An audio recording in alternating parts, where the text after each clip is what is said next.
안녕하세요. 뻘지홍소의 뻘짓입니다. 이번에는 얼마 전에 공개된 라데온 7에 대한 현재까지 밝혀진 모든 정보를 정리해서 알려드리려고 합니다. 먼저 라데온 7은 기본적으로는 베가 2세대입니다. 여러분들이 알고 계시는 베가 56, 베가 64의 후속작인 거죠. 그런데 사실 이 베가 아키텍처는 GCN 아키텍처의 다른 이름입니다. 이거에 대해서는 다음 영상에서 더 자세히 알려드릴게요. 아무튼 이 GCN 아키텍처는 굉장히 오래 전부터 쓰던 건데 세대마다 개선이 있긴 하지만 미미합니다.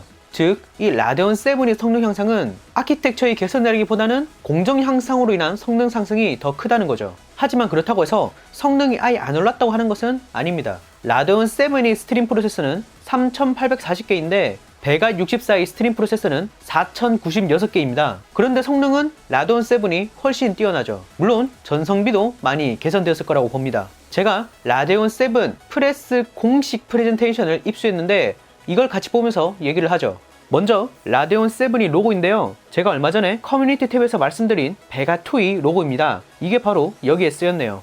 라데온 7은 7나노 공정이며 베이스 1450MHz, 부스트 1800MHz이며 16GB HBM2 메모리가 들어갔습니다. 연산 성능인 FP32는 13.8TFLOS가 나온다고 하네요.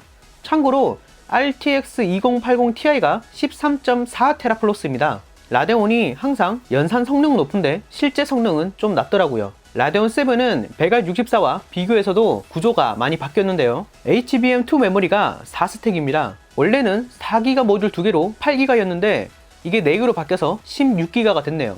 이게 너무 많다는 말이 있던데요. AMD 주장에 따르면 6K나 8K 게이밍의 경우 11GB 이상이 그래픽 메모리가 필요로 하고 2019년, 2020년 앞으로 나올 게임의 경우 11GB 이상이 메모리가 필요하다고 합니다. 물론 굳이 11GB를 비교하는 이유는 RTX 2080 Ti VRAM이 11GB이기 때문이죠. 실제로 유비소프트의 더 디비전2 권장 사양이 같이 공개됐는데요. 4K 60프레임 권장 사양에 라데온 7이 있는 것을 볼 수 있습니다.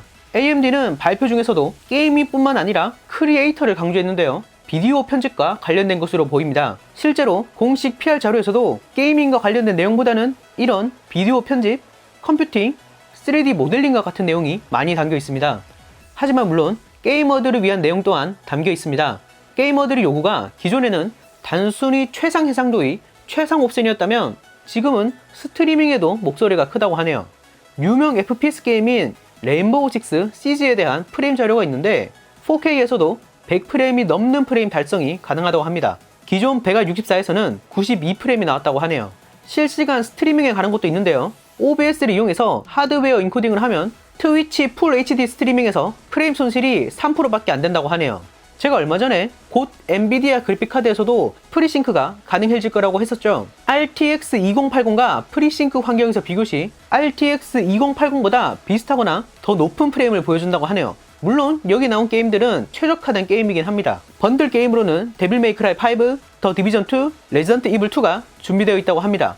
가격은 저번에 알려드렸듯 $699고요. 출시는 2월 7일입니다. 물론 전세계 동시 출시이기 때문에 한국에서도 바로 만나볼 수 있을 겁니다.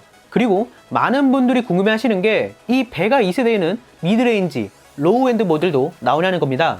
베가 1세대의 경우에는 베가 11, 베가 8 이런 식으로 해서 내장 그래픽으로 나왔지만 외장 그래픽으로 따로 나온 건 없거든요.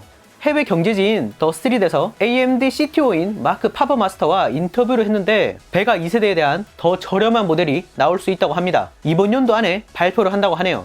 덧붙여서 라데온 그래픽 카드에 대한 확실한 로드맵이 있고 착실히 진행해 가고 있다고 합니다. 그런데 제가 지난번에 RTX 2080이랑 동일한 가격인데 레이트레이싱이나 DLSS가 없기 때문에 GTX 1080 Ti와 비교를 해야 된다고 말씀드렸습니다. 이번 CES 2019에 있었던 인터뷰에서 이사수 CEO가 이 레이트레이싱에 대해서 직접적으로 언급했는데요. 레이트레이싱이 매우 중요한 기술이며 하드웨어와 소프트웨어 모두 동시에 개발하고 있다고 합니다. 하지만 여전히 레이트레이싱 생태계가 구축되지 않았다는 점을 비판했습니다.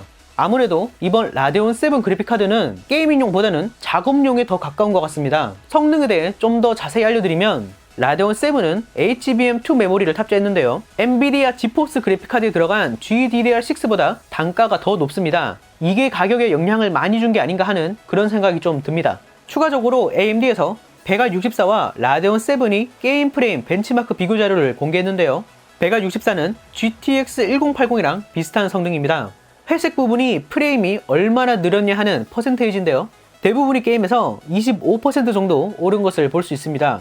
베가 64와 GTX 1080 Ti 차이가 25% 정도인 것을 생각해보면 확실히 라데온 7은 1080 Ti와 동급일 것으로 추측되네요.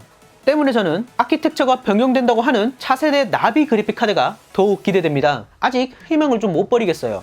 자, 영상 봐주셔서 감사하고요. 여러분 생각을 댓글에 남겨주세요. 좋아요와 구독도 잊지 마시고요. 다시 봅시다.